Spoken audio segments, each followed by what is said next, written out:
Bradesco. Entre nós, você vem primeiro. Veja agora outras notícias deste sábado. Venda de bebidas em adegas avança na madrugada e tira o sossego de moradores da maior cidade do país. Polícia encontra mais material radioativo que tinha sido roubado de caminhonete em São Paulo.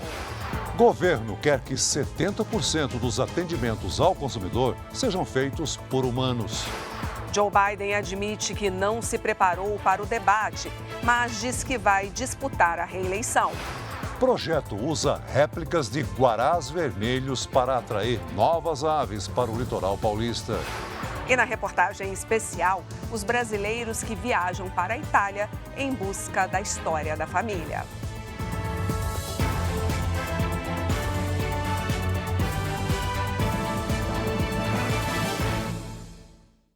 Oferecimento. Agora, a Casa de Investimentos do Bradesco.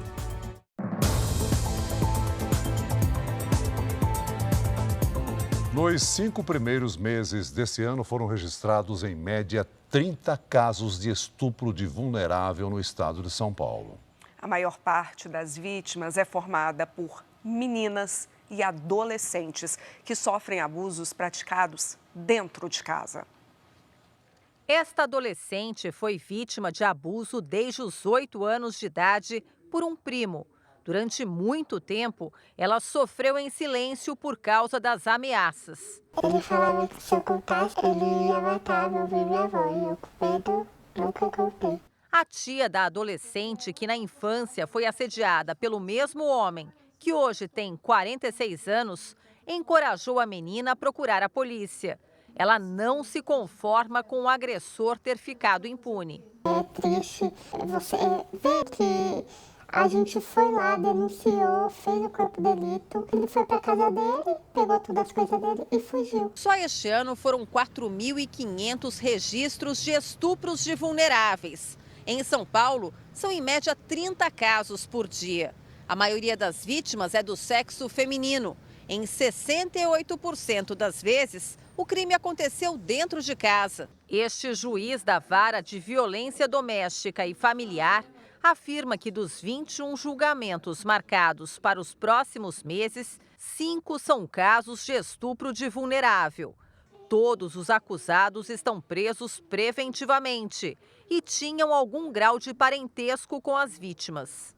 Infelizmente, nós temos um grande índice de agressores que são padrastos, que são avós, são tios, são primos, são pessoas do convívio diário e da confiança daqueles que estão ali para proteger a criança.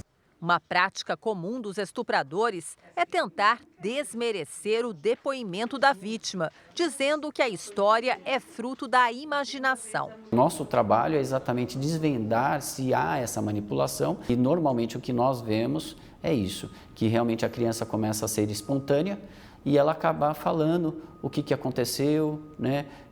Qual é a relação que ela tinha com esse agressor e a palavra dela basta. É muito triste, né? Porque eu tinha 8 anos só. Um levantamento do Ministério da Justiça revela que cerca de 9 pessoas desaparecem por hora no Brasil. Até maio deste ano, já houve mais de 32 mil registros. A família ainda tenta entender o que aconteceu. Não tivemos nenhuma informação até agora, nenhuma pista, nada. Marcela é irmã de Ícaro Aquiles Moreira, de 33 anos. Na última quarta-feira, o ambulante foi visto pela última vez saindo de casa com outros 2 homens. O imóvel, na zona oeste do Rio, estava revirado e diversos bens foram levados. Geladeira, ar-condicionado, uma quantia boa de dinheiro que ele tinha guardado em casa e levou meu irmão junto. E desde então, nenhuma notícia. Quanto mais o tempo passa, maior é a angústia. E em muitos casos, as famílias não sabem ao certo como proceder. Segundo especialistas, não é preciso esperar 24 horas para fazer a notificação. A comunicação deve ser feita o quanto antes, para que as buscas comecem imediatamente. Segundo o Ministério da Justiça e Segurança Pública, até maio, mais de 32 mil pessoas desapareceram. uma média de 9 por hora. São Paulo aparece em primeiro lugar, com 6.400 casos. Na sequência estão Rio Grande do Sul e Santa Catarina. No Rio, onde mais de 2.000 pessoas desapareceram este ano, o Ministério Público Estadual foi o primeiro do país a analisar inquéritos policiais de outros crimes, para ajudar na localização das vítimas. É muito importante tentar reduzir o número de hipóteses possíveis, ou seja, saber o que não aconteceu para poder afunilar o mais rápido possível a investigação policial e chegar ao fato. A polícia encontrou novas partes do material radioativo roubado em São Paulo no último domingo. As fontes radioativas estavam numa loja de baterias na zona leste de São Paulo. Segundo o dono da empresa, o material foi comprado num ferro velho. Ontem, uma caixa que estava vazia foi encontrada na região.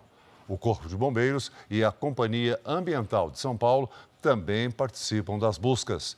Técnicos da Comissão Nacional de Energia Nuclear estiveram no local. De acordo com a comissão, esses materiais apresentam risco radiológico muito baixo para as pessoas e o meio ambiente.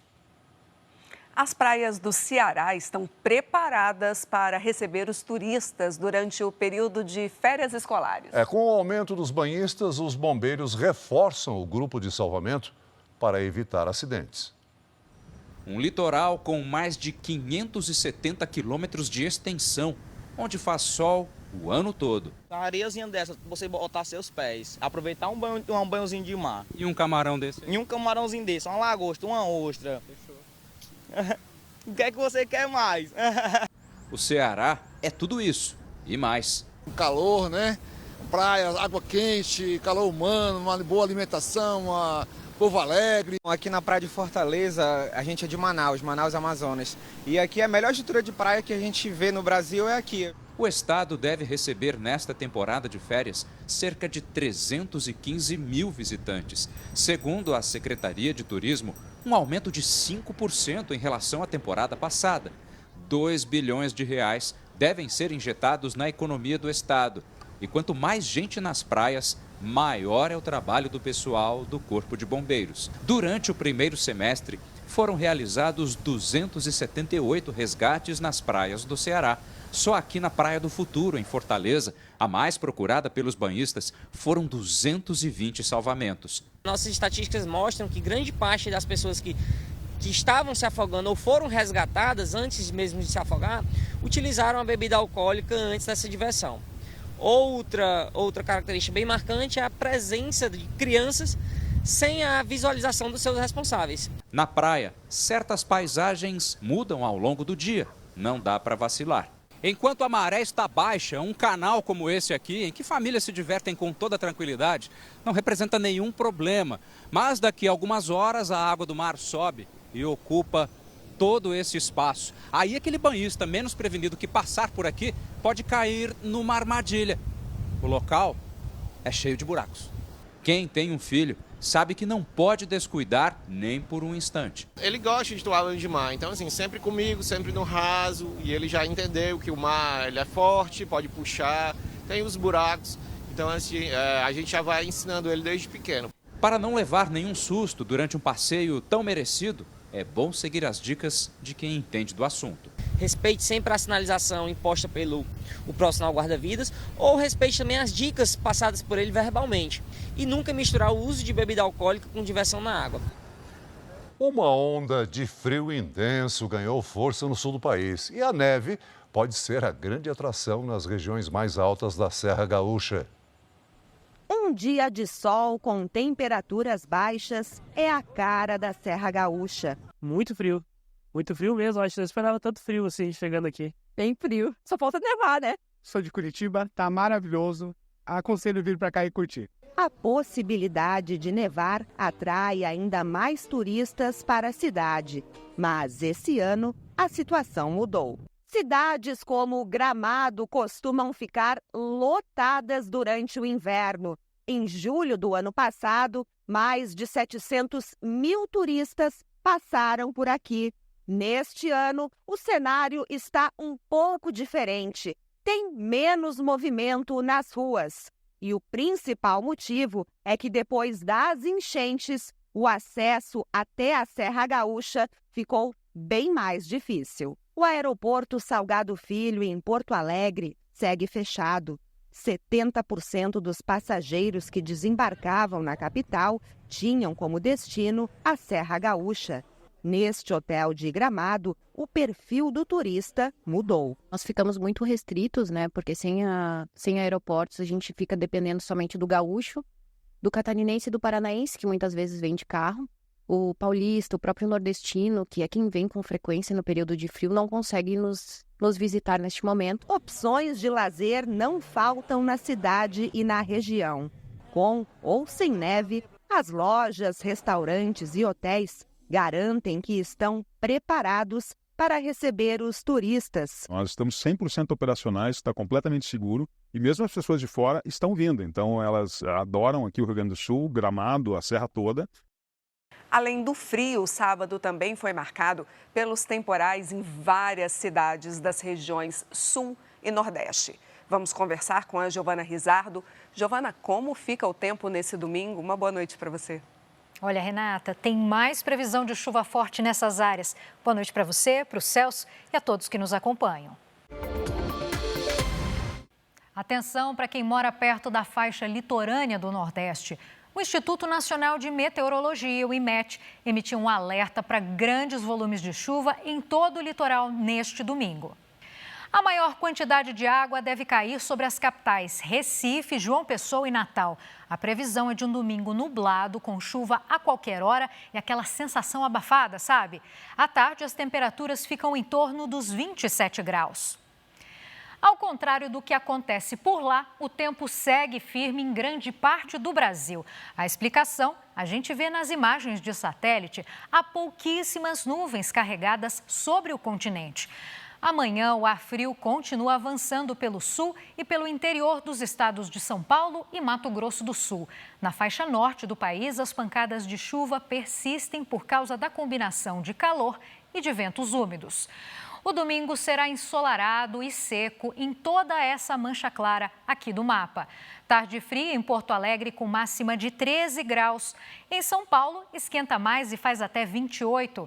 Em Brasília e em Salvador, máxima de 27 e até 33 em Rio Branco e em Manaus. Momento de interatividade na previsão do tempo, hora do Tempo Delivery. A primeira participação é do Jairo. Ele quer saber como fica o tempo na cidade de Bocaina, São Paulo.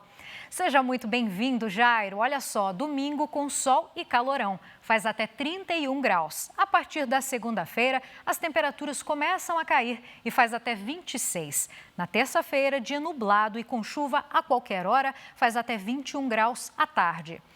Nossa segunda participação vem de Blumenau, Santa Catarina. É a Alexandra. Boa noite para você. Nos próximos dias, a chuva forte vai continuar sobre todo o estado de Santa Catarina. Tem alerta de temporal até pelo menos a terça-feira. À tarde, os termômetros não sobem muito e marcam até 15 graus. Faça como eles, participe do nosso Tempo Delivery, poste o nome da sua cidade e a hashtag você no JR, Renata e Celso. Obrigada, Giovana.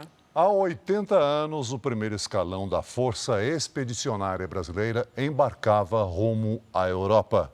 Os chamados pracinhas combateram as forças alemãs durante a Segunda Guerra Mundial.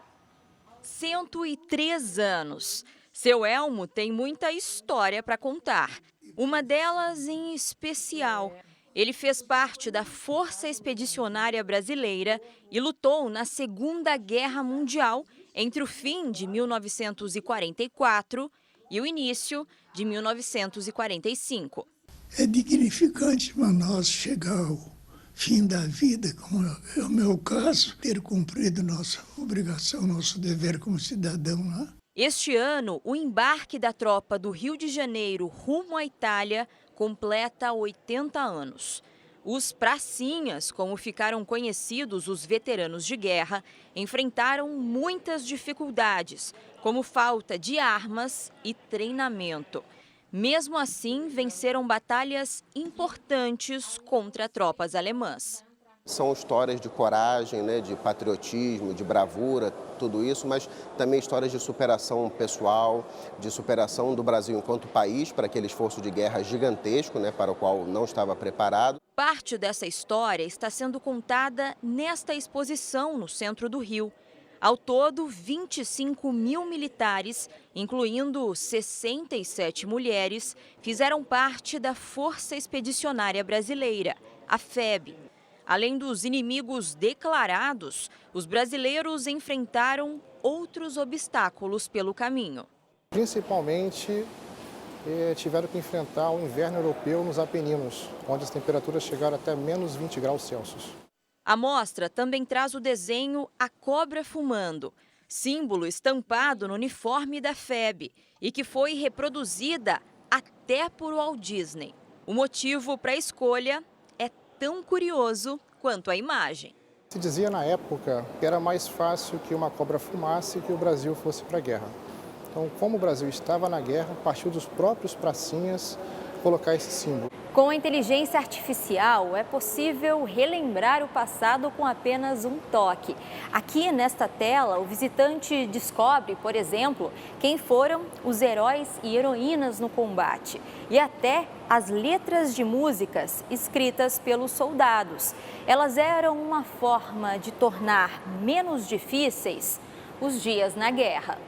Subindo ao monte eu encontrei sim a Lourdinha, tava toda afobadinha, querendo me pegar. A Lourdinha, descrita na canção, era esta metralhadora alemã. O som dela, ao disparar, lembrava a máquina de costura da esposa de um dos pracinhas. 467 pracinhas brasileiros morreram nos campos de batalha. A exposição, com entrada gratuita, fica aberta até agosto. A ideia é que depois do Rio, ela percorra todo o país. É pesado esse fardo, mas é uma realidade. Faz parte do nosso ontem, mas lembrar com certeza é amargo. O médico reformista Massoud Pezeshkian foi eleito novo presidente do Irã. Considerado moderado, Pezeshkian defende a aproximação do país com o Ocidente para pôr fim às sanções que afetam a economia do país. Ele também propõe relaxar a lei que obriga o uso do véu para mulheres muçulmanas. Mas, mesmo sendo um reformista, no Irã, o presidente tem poderes limitados e deve seguir as políticas de costume do líder religioso, o Ayatollah Ali Khamenei. Pezeshkian é médico cardiologista e venceu com cerca de 54% dos votos. As eleições antecipadas foram convocadas após a morte do presidente Ebrahim Raisi em um acidente de helicóptero em maio. O novo primeiro-ministro britânico Keir Starmer confirmou que seu governo não deve seguir com o plano de mandar imigrantes ilegais para Ruanda, na África. O anúncio foi feito durante a primeira coletiva de imprensa do líder trabalhista. Segundo Starmer, o projeto, que sempre encontrou resistência dos grupos de defesa dos direitos humanos, já estava morto antes de começar. Agora, o novo governo deve tentar acabar com os grupos que financiam a chegada de imigrantes ilegais. Hoje, Keir Starmer também fez a primeira reunião com os recém-nomeados integrantes do novo gabinete. E veja a seguir, o governo quer aumentar para 70% os atendimentos ao consumidor feitos por humanos. São Paulo registra aumento de denúncias de barulho por causa de bailes funk. Evento em Balneário Camboriú, Santa Catarina, reúne ex-presidente Jair Bolsonaro e lideranças de partidos conservadores.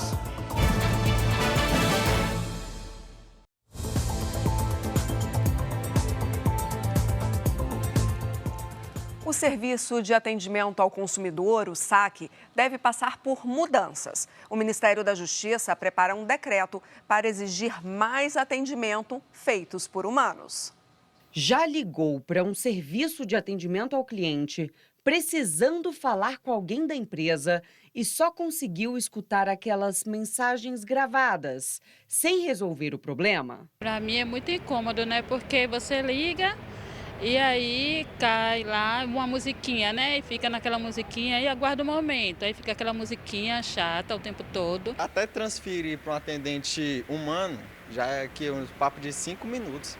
Aí nisso já atrasa até o meu tempo, sabe? O Ministério da Justiça prepara um decreto para mudar essa realidade, já que a avaliação do Departamento de Proteção e Defesa do Consumidor é que as empresas não têm cumprido bem o papel. Em 2023, a plataforma de denúncias do Ministério recebeu aproximadamente 1.390.000 reclamações. O número é 37 vezes maior do que em 2014, quando o canal de denúncias foi criado. A expectativa é que o decreto seja assinado pelo presidente Lula até setembro deste ano. Segundo a Secretaria Nacional do Consumidor, a principal mudança é obrigar as empresas a aumentar em 70% o atendimento feito por pessoas nos saques. O novo decreto inverte a regra atual, que exige apenas 30% de atendimento humano pelas empresas. Uma das ideias é garantir um atendimento eficiente para quem tem dificuldade com a robotização do atendimento telefônico. Nós sabemos, sobretudo, as pessoas se costuma chamar analógicas, normalmente pessoas mais idosas, etc., que têm dificuldades, né, em manejar esses mecanismos aí digitais, né, de WhatsApp, enfim. E as pessoas querem ser atendidas por seres humanos. Neste ano, a Secretaria Nacional do Consumidor recebeu mais de 527.000 reclamações de serviços de atendimento automático. O maior número delas envolve cartão de crédito, companhias aéreas e serviços de internet. Representantes desses setores também estão participando da elaboração do decreto. Acho que se colocassem pessoas que realmente, pessoas nós humanos, acho que seria bem melhor e resolveria muito melhor o problema. Começou hoje em Balneário Camboriú, litoral de Santa Catarina, a Conferência de Partidos Conservadores da América Latina. Lideranças como o ex-presidente Jair Bolsonaro participam do encontro. O presidente da Argentina, Javier Milei, é esperado para participar amanhã do evento. A Conferência de Partidos Conservadores tem a participação de políticos e lideranças do Brasil e de vários países da América Latina. Na abertura do evento, o ex-presidente Jair Bolsonaro e os governadores de São Paulo, Tarcísio de Freitas, e de Santa Catarina, Jorginho Melo, discursaram. Bolsonaro não citou o indiciamento dele pela Polícia Federal no caso das joias recebidas quando ele era presidente e fez críticas à imprensa. A imprensa que me critica, aquela grande imprensa, mais uma vez, estou à disposição de vocês para 2 horas ao vivo ser sabatinado sobre qualquer coisa. Se acham que vão me desgastar, as mídias sociais nos deram a liberdade. O presidente da Argentina, Javier Milei, que fez ataques ao presidente Lula durante a semana, cancelou a ida à cúpula do Mercosul em Assunção, no Paraguai, para participar do Fórum Conservador CEPAC Brasil. Javier Milei chega essa noite a Balneário Camboriú. Ainda hoje, ele será homenageado com um jantar oferecido pelo governador de Santa Catarina. Amanhã, ele participa do encerramento do evento ao lado do ex-presidente Jair Bolsonaro. O Japão lançou novas cédulas de ienes com tecnologia para evitar falsificações. Os correspondentes Akio Sakaguchi e Silvia Kikuchi mostram essa novidade. As novas notas começaram a circular nesta semana e devem substituir aos poucos as antigas. Elas usam padrões de impressão que geram hologramas, uma espécie de imagem em 3 dimensões.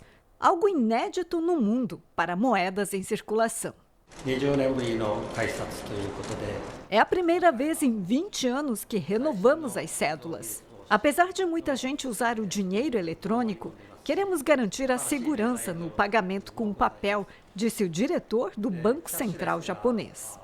Esta moradora de Tóquio registrou as primeiras notas que entraram em circulação. É incrível como uma simples nota pode reunir tanta tecnologia, comenta ela. Além de mais segura contra falsificações, as novas cédulas são mais simples de entender. o valor de 1.000, 5.000, 10.000 ienes, que antes vinha escrito aqui em japonês, agora vem em números. Também foi usada uma fonte universal para que qualquer pessoa possa entender. Agora, as estações de trem, estacionamentos e os estabelecimentos comerciais correm para atualizar os equipamentos que recebem dinheiro em papel. Quem não se apressar corre o risco de ver o cliente desistir da compra porque já não usa mais as cédulas antigas. Este proprietário de um restaurante em Tóquio diz que gastou cerca de R$20.000 para trocar as máquinas automáticas em 3 estabelecimentos. Vai ser preciso muito mais do que 1 ou 2 dias de venda para cobrir esses gastos, lamenta ele. Atualmente, 90% dos caixas eletrônicos e máquinas registradoras no Japão estão preparados para aceitar as novas notas. Mas ainda vai levar bastante tempo para que todas sejam atualizadas. E veja agora os destaques do Domingo Espetacular. Meu nome é Gal. O Domingo Espetacular entrevista a mulher que trabalhou na casa de Gal Costa e agora processa a viúva da cantora por direitos trabalhistas. Ela trabalhou para a família por 5 anos. Diz que foi humilhada, enfrentou condições precárias e pede na justiça uma indenização de quase R$1 milhão. É muito humilhante.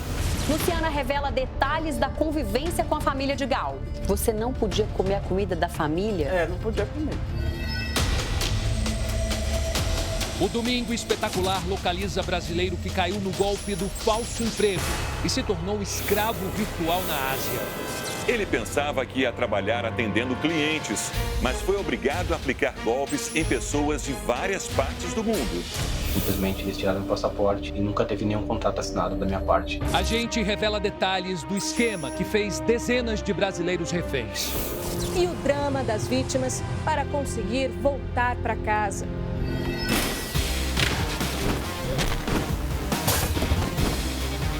Esta semana, o Domingo Espetacular testa os pneus que rodam pelo Brasil. Como saber que um pneu chegou ao limite?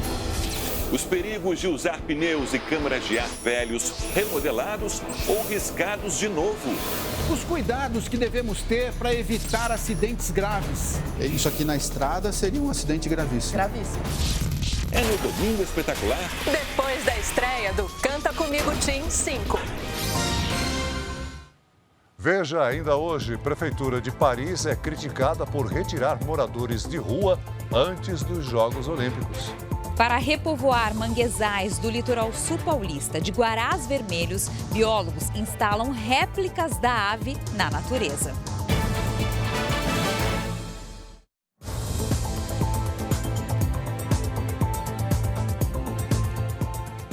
O primeiro-ministro da Eslováquia fez a primeira aparição pública desde que sofreu um atentado em maio.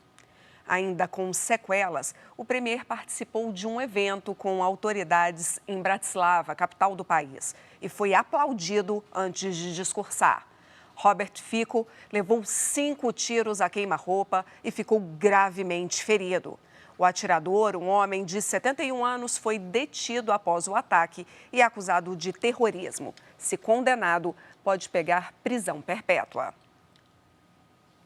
A nova temporada do Canta Comigo Tim estreia amanhã aqui na tela da Record. Os jovens talentos terão que soltar a voz e encarar o desafio de tentar levantar 100 jurados. Um espetáculo de música e muita emoção. Eles têm pouca idade, mas quando chegam aqui, viram gigantes. 80 crianças e adolescentes de 9 a 16 anos passaram por uma pré-seleção disputadíssima com cerca de 3.000 inscritos e agora vão enfrentar o maior desafio da vida artística deles até aqui. É a 5ª temporada do Canta Comigo Tim.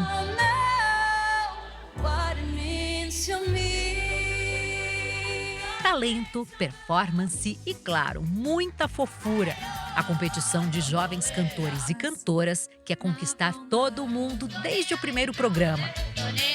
Quando o candidato chega aqui no palco, ele sabe que precisa dar o melhor de si. E o grande desafio aqui é agradar os 100 jurados que ficam logo ali.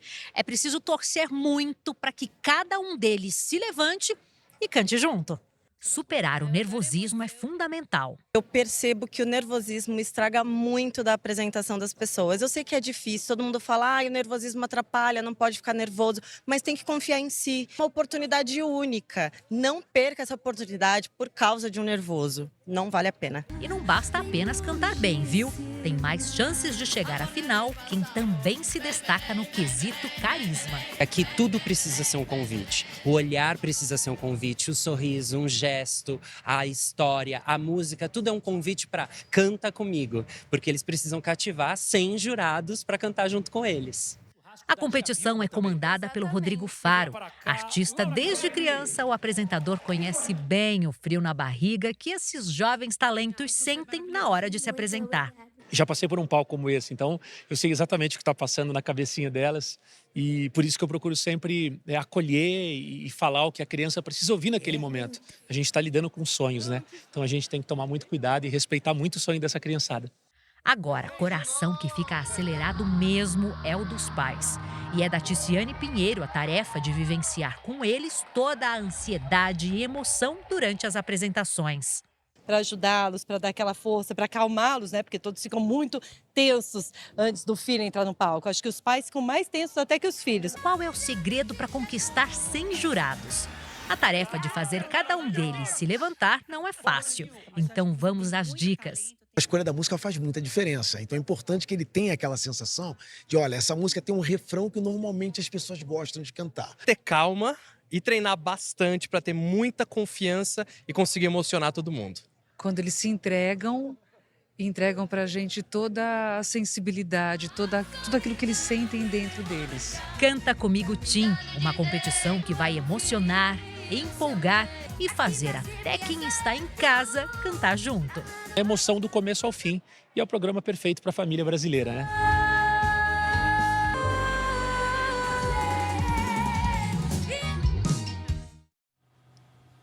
Então, anote aí, amanhã às 6 da tarde estreia Canta Comigo Tim. Você não pode perder.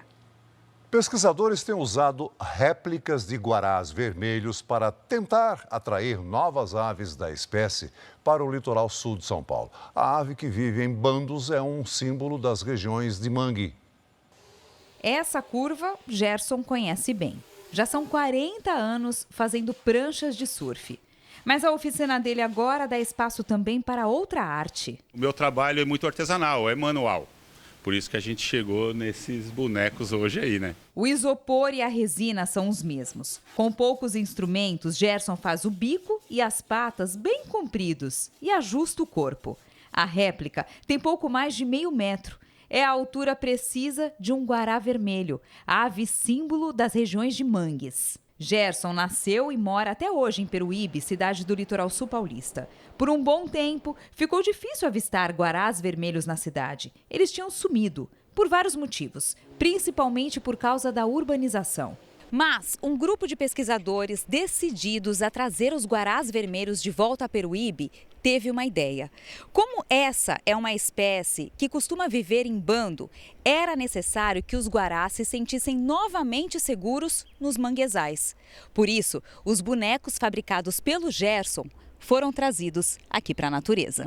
De barco, o biólogo instala um por um, amarrando cada réplica ao tronco de uma árvore. O guará, ele utiliza diversos tipos de ambientes dentro do manguezal.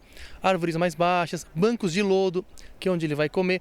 E aqui, pelas características, é perfeito para os guarás. Por que ele não estava? Devido à ocupação humana que, por muitos séculos, expulsou esse bicho da condição original dele, né? Os guarás ficam vermelhos na fase adulta. O projeto com os bonecos é feito há 4 anos. Nesse período, o número de guarás vermelhos nessa área pulou de 30 para mais de 300. O pescador que frequenta o local todos os dias percebeu essa diferença. Ontem à tarde aqui, tinha aqui nós um monte dele, tinha mais ou menos aqui uns 30 assim. O número de aves atrai turistas. Peruíbe é o primeiro município do Brasil a receber o título de Cidade das Aves. A gente tem mais de 500 espécies no município e vem gente de todas as partes do Brasil, da América e do planeta para observar essas aves. E se preservar é um bom negócio, a revoada, que tinge o céu de vermelho, sem dúvida, é um dos mais lindos atrativos. O número de denúncias por perturbação do sossego disparou na capital e no estado de São Paulo. As aglomerações em bailes funk e nas adegas que vendem bebidas nas periferias incomodam principalmente pelo som alto, que atravessa a madrugada e segue até de manhã. 5:50 da manhã, zona norte de São Paulo, e centenas de pessoas ainda se aglomeram nas ruas.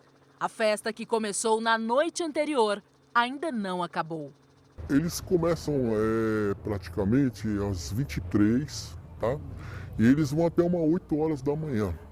Um carro tenta passar sem sucesso. Já as motos potentes seguem pelas ruas do bairro, muitas vezes em alta velocidade. Pela manhã, o baile já acabou, mas a diversão continua nas adegas, locais que vendem bebidas alcoólicas nos bairros. É ensurdecedor, a ponto de balançar mesmo janela, porque é um som horrível. A multidão e o som alto não são os únicos problemas. É muito notório o uso de entorpecentes, comercialização de entorpecentes, inclusive para menores, venda de bebida alcoólica também para menores. Com as ruas lotadas, os moradores não conseguem entrar ou sair de casa. Prisioneiro dentro de casa. E até se precisar socorrer alguém, nós não podemos. Vai morrer dentro de casa. O medo também toma conta dos moradores. A gente não sabe a índole das pessoas que organizam esse tipo de evento. A reclamação de barulho, vindo muitas vezes dessas adegas, lidera as queixas na prefeitura. De janeiro a abril deste ano, foram mais de 760 mil denúncias. Número 4 vezes maior do que o registrado no mesmo período do ano passado. A prefeitura da capital disse que tem o programa PSIL, para fiscalizar o ruído em estabelecimentos comerciais e industriais. Por vezes pode ser que aquela adega, ela se estabeleceu naquele local justamente para atender aquele baile funk específico. É claro que todo estabelecimento comercial, ele deve ter um alvará de funcionamento. Se ele não tem, ele será fiscalizado pela prefeitura por meio de apoio da Polícia Militar. Essas aglomerações servem como um esquenta para os bailes funk, que também incomodam moradores de todo o estado. Nos primeiros 5 meses deste ano, a Polícia Militar de São Paulo registrou mais de 47 mil denúncias relacionadas a bailes funk no estado. Um aumento de quase 27% se comparado ao mesmo período do ano passado. É importante o direito ao lazer, mas ao mesmo tempo esse direito não pode afetar o direito à tranquilidade pública, à segurança, não pode afetar o direito de ir e vir do cidadão. Um incêndio atingiu uma fábrica de tecidos nesta madrugada na zona oeste de São Paulo. Segundo testemunhas, o fogo se espalhou rapidamente e pelo menos 2 explosões foram ouvidas. Mais de 40 bombeiros trabalharam no combate às chamas. Ninguém ficou ferido. Um ciclista morreu e outro ficou ferido num acidente na rodovia Ayrton Senna, em Guarulhos, região metropolitana de São Paulo. A roda de um caminhão se soltou e atingiu as bicicletas. O caso foi registrado como lesão corporal culposa. A polícia peruana está à procura de um montanhista brasileiro que desapareceu durante uma escalada no país. Marcelo Delvaux, que é de Belo Horizonte, estava na região de um vulcão em Arequipa, a cerca de 6.300 metros de altitude, quando o GPS parou de emitir sinal, no último dia 30 de junho. Marcelo já participou de mais de 150 expedições. Paris, a sede das Olimpíadas, tem sido alvo de críticas de grupos de defesa dos direitos humanos. Eles afirmam que, por causa dos jogos, a prefeitura da cidade estaria retirando da capital moradores de rua e imigrantes ilegais.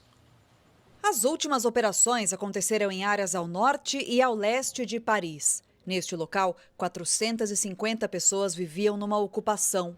Muitas foram embora antes mesmo da chegada da polícia francesa. Os que ficaram foram levados para moradias temporárias distantes da capital. Um relatório chamado O Outro Lado da Medalha, organizado por grupos de direitos humanos, afirma que o alvo das autoridades são principalmente migrantes e pessoas em situação de rua que vivem nos subúrbios de Paris. Muitos estão em situação regular na França, mas esperam por habitação social. Moram na ocupação há anos e eles têm uma vida. As crianças cresceram no bairro, vão à escola, ao médico. Segundo os grupos, esta mesma estratégia foi usada por outras cidades que sediaram os Jogos Olímpicos no passado. O documento afirma que a Olimpíada está acelerando a exclusão dos mais vulneráveis e que também aumentaram as abordagens policiais e as detenções. Essa medida levanta uma questão mais profunda, que é a falta de habitação no nosso país, diz esta deputada francesa. Segundo ela, o número de pessoas em situação de rua saltou de 143 mil para 330 mil em 7 anos. O comitê organizador dos Jogos Olímpicos de Paris foi questionado sobre o relatório e respondeu que não é responsável pelas políticas sociais ou pelo policiamento na cidade. Já a prefeitura chamou o documento de irrealista e acusou os grupos de quererem que a Olimpíada seja uma solução mágica para os problemas da sociedade francesa.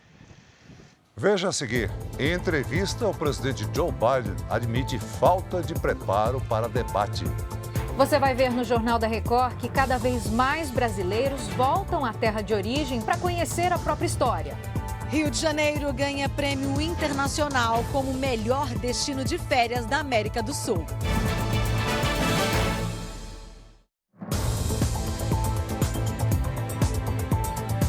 Na primeira entrevista, depois do debate em que foi criticado, o presidente americano Joe Biden admitiu que teve uma noite ruim.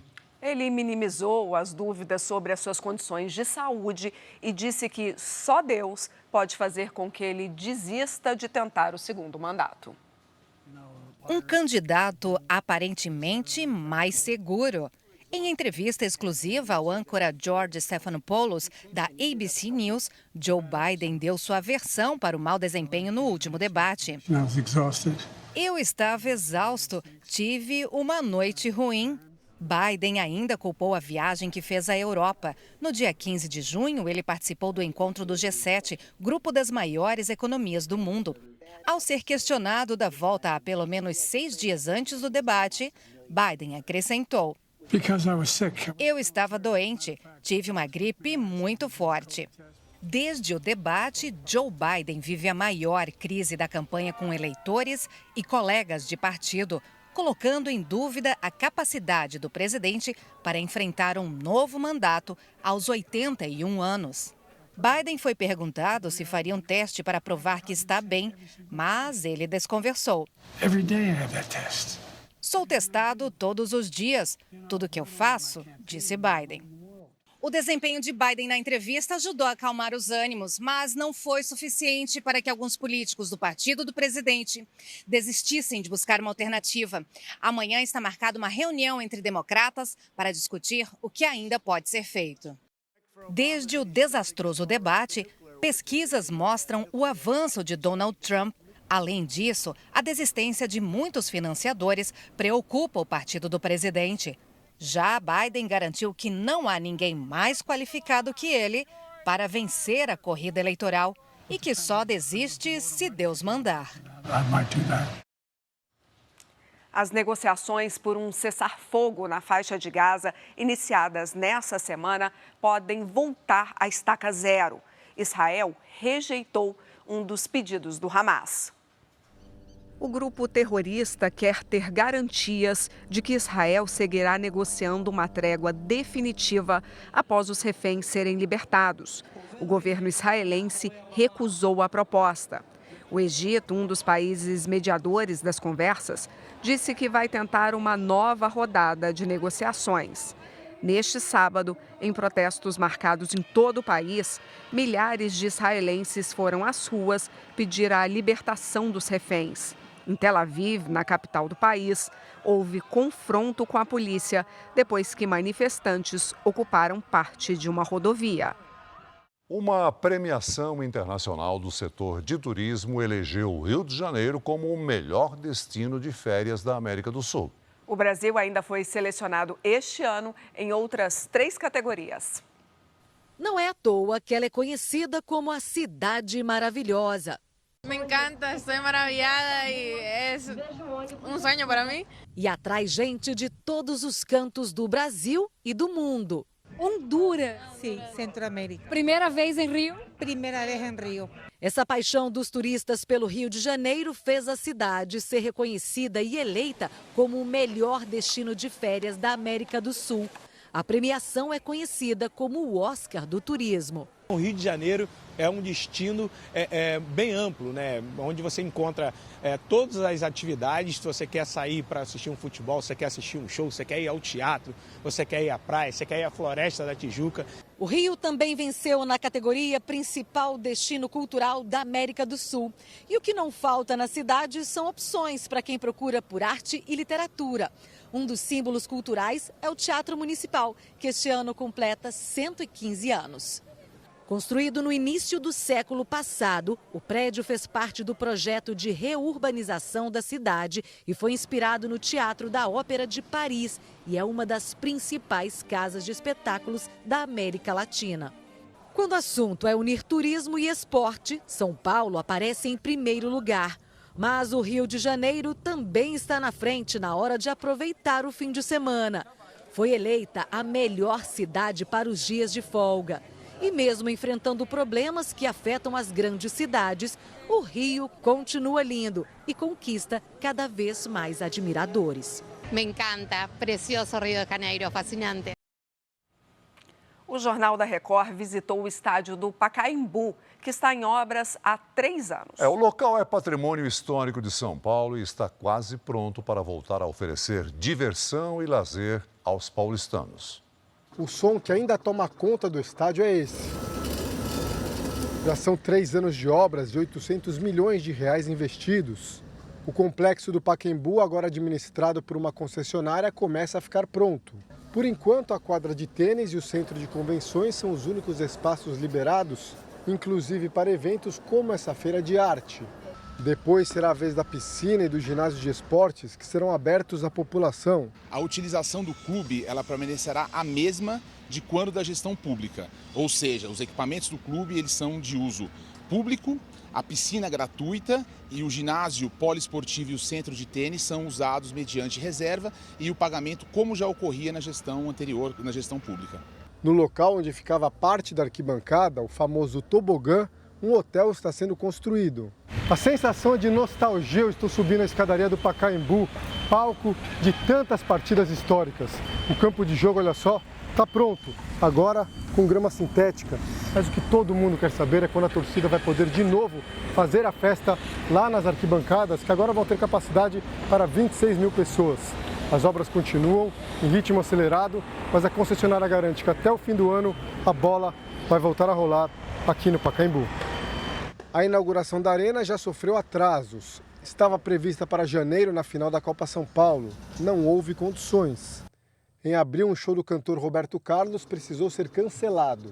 Isso foi frustrante para nós, nós entendemos que tenha sido também frustrante para a população, há uma expectativa muito grande com a reinauguração do Pacaembu. Agora a preocupação é com rachaduras em um pilar de uma das arquibancadas. É um pilar secundário, ou seja, que não tem uma função estruturante e que, portanto, não representa nenhum risco estrutural. Nós chamamos o IPT para que eles possam fazer um laudo, né, isento de concessionária ou de metrô e que eles sim possam avaliar a melhor tratativa a ser feita naquele local que foi noticiado. O Pacaembu foi inaugurado em 1940 e sempre foi o queridinho dos paulistanos. Um estádio charmoso, onde Pelé marcou tantas vezes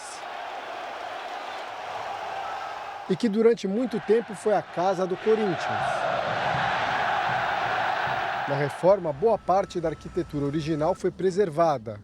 O estádio está se transformando numa arena que estará disponível para shows e, claro, muito futebol. A gente quer receber o futebol até o final do ano, as nossas conversas com os clubes elas estão bastante avançadas e eu acho que em breve a gente vai ter novidades com o futebol aqui.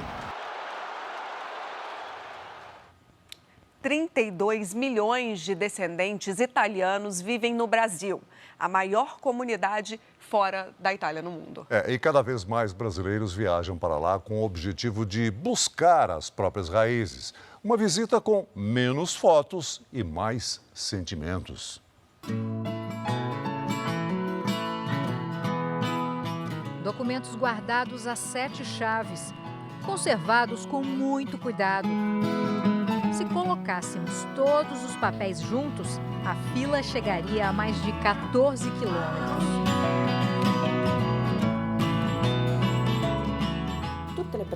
Todas as pessoas que nasceram, se casaram e morreram no norte da Itália estão registradas aqui. De 1871 até 1945. E se a pessoa imigrou e depois se casou no Brasil, também tem uma cópia aqui.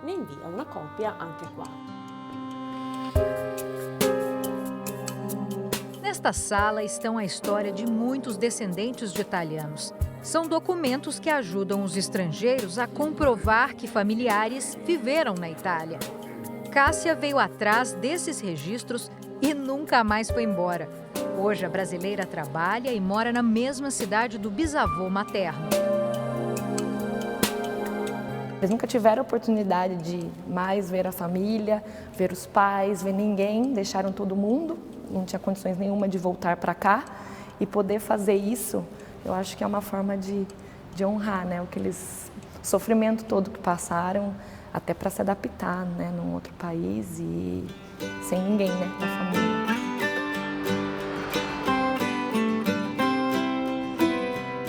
Nesta outra cidade, a procura por registros dos imigrantes, segundo autoridades locais, cresceu nos últimos 10 anos. Por semana, são pelo menos 30 pedidos de checagem de certidões de nascimentos e casamentos. Hoje no país existe um tipo de turismo focado para essas pessoas. Descendentes com herança sentimental, com a língua e a cultura da Itália. Essa catarinense veio atrás das raízes e escolheu morar na Itália. Gláucia lembra da sensação de andar pelos mesmos lugares por onde o bisavô passou. É emocionante, sabe? A primeira vez que eu estive na cidade onde nasceu o meu bisnono, deu um arrepio, assim, sabe? Uma sensação de, uau, foi daqui. Foi daqui que ele saiu, é aqui que ele viveu, né? Poder caminhar na cidade onde ele cresceu, olhar as casas, mesmo que elas não sejam mais da mesma forma que elas eram na época. Assim como o bisavô de Gláucia, muitos italianos aprenderam como plantar e colher em áreas de clima frio. Lições valiosas que muitos imigrantes levaram para o Brasil. O Brasil dava terra para as famílias de imigrantes, mas era terra virgem e até mesmo florestas, muitas vezes. Essa terra precisava ser cultivada e só depois de uns 3 anos começava a dar frutos.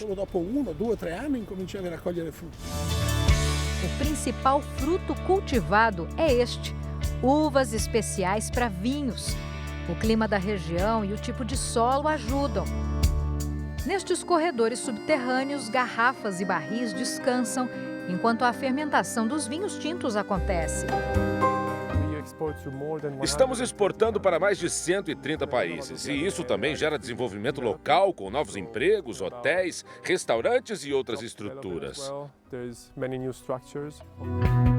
Além do vinho, uma outra paixão dos italianos é esta. O Brasil é o maior produtor de café do mundo, então temos ainda mais esta relação entre os dois países.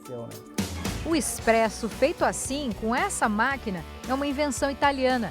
O consumo de café entre os italianos é de quase 6 quilos por pessoa anualmente, bem parecido com o consumo do Brasil.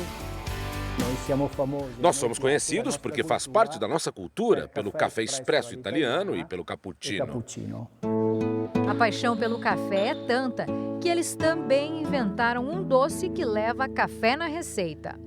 Nós estamos na região de Treviso, que é famosa por ter inventado o tiramisu. E hoje fomos convidados a entrar na casa de uma família tipicamente italiana que faz o tiramisu. Vamos lá? Benvenuta. Ciao, come va? Ciao. Benvenuta. Morena é uma dona de casa apaixonada pelo doce. O livro de receitas dela tem mais de 200 páginas. Com muita habilidade, ela separa a gema da clara. Mistura 6 colheres de açúcar e as gemas. Já a clara dos ovos é batida até virar clara em neve. Depois vem café, mascarpone e ricota com creme de ovos. Tudo em camadas. Uma delícia, muito cremoso. Segredos de um país nem tão secretos assim.